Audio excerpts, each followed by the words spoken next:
तो निजी स्कूलों की संख्या लगातार बढ़ती जा रही है और सरकारी स्कूल, जैसे मैंने बताया, हर घंटे में एक सरकारी स्कूल बंद होता जा रहा है। और आप समझ सकते हैं कि सरकारी स्कूल में आम आदमी अपने बच्चों को पढ़ा सकता है, लेकिन प्राइवेट में नहीं पढ़ा सकता। राजस्थान के अंदर पहली बार हमने Mahatma Gandhi English medium school शुरू किए, उसका नामांकन बढ़ा, उसका रिजल्ट जो है शानदार आया, हिंदी मीडियम से भी ज्यादा अच्छा रिजल्ट आया। और एक जो शुरुआत हुई थी उसको भी ये लोग खत्म करना चाहते हैं, ये मैं कहना चाहूंगा। और सरकारी स्कूल में 1 साल की फीस और प्राइवेट स्कूल में 10 साल या उससे भी ज्यादा एवरेज अपन निकालेंगे तो इतनी फीस जो है लगती है। और शिक्षा की जो लागत है वो 6-7 साल में डबल हो जाती है। जो फीस आज है वो 6-7 साल के बाद में लगभग डबल हो जाएगी। और जैसा मैंने पहले बताया था कि नीट के अंदर जो बच्चे तैयारी के अंदर जो पैसा खर्च करते हैं वो लगभग 1,32,000 करोड़ रुपए, 1.32 लाख करोड़ खर्च करते हैं। और शिक्षा बजट जो है 1.4 लाख करोड़, यानी उतना एजुकेशन का बजट भी नहीं है जितना नीट के अंदर बच्चे जो तैयारी करते हैं। 2020 होना सुधार चाहिए था, सुधार नहीं करके एजुकेशन का विकेंद्रीकरण इन लोगों ने करने का काम किया। और पूरी जो सिस्टम जो आया लैंग्वेज के आधार पे भी आया, जिसमें 20 से 30% बच्चे जो है स्कूल छोड़ने लग गए।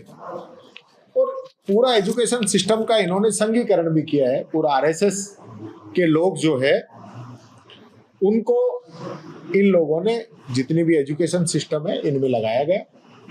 चाहे हम वीसीज की बात करें या अन्य पदों पे नियुक्तियों की बात करें तो सारा उन लोगों को इसके अंदर उन्होंने सौंप दिया।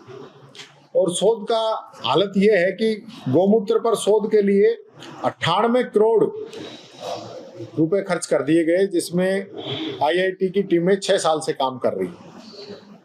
और आईआईटी मंडी के निदेशक ने हिमाचल में भूस्खलन के लिए सार्वजनिक रूप से मासार को जिम्मेदार ठहराया है।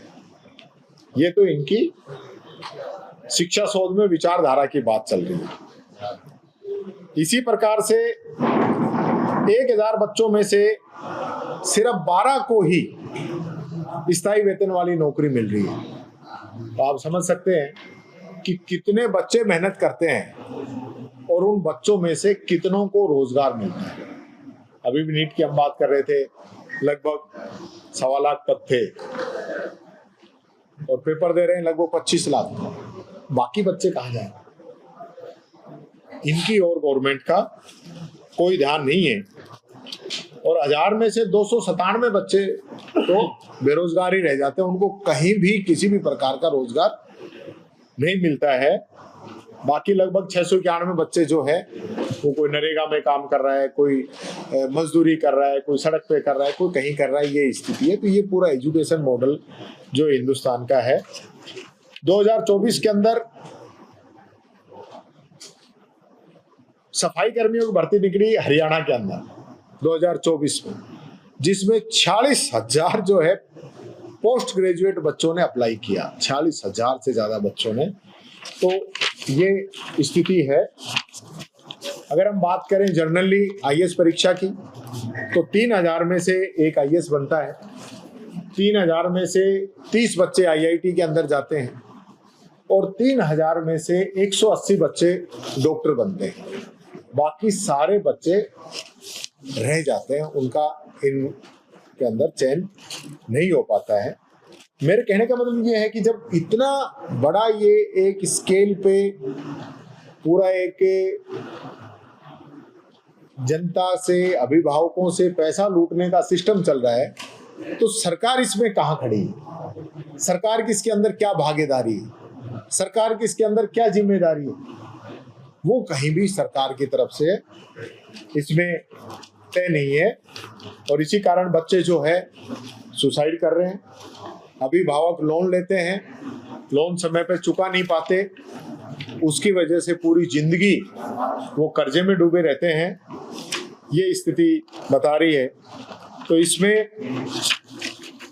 कांग्रेस चाहती है कि बच्चों को ऐसी शिक्षा व्यवस्था मिलनी चाहिए ताकि उनका भविष्य उज्जवल हो, वो जो सपने देखते हैं वो सपने पूरे हो सके।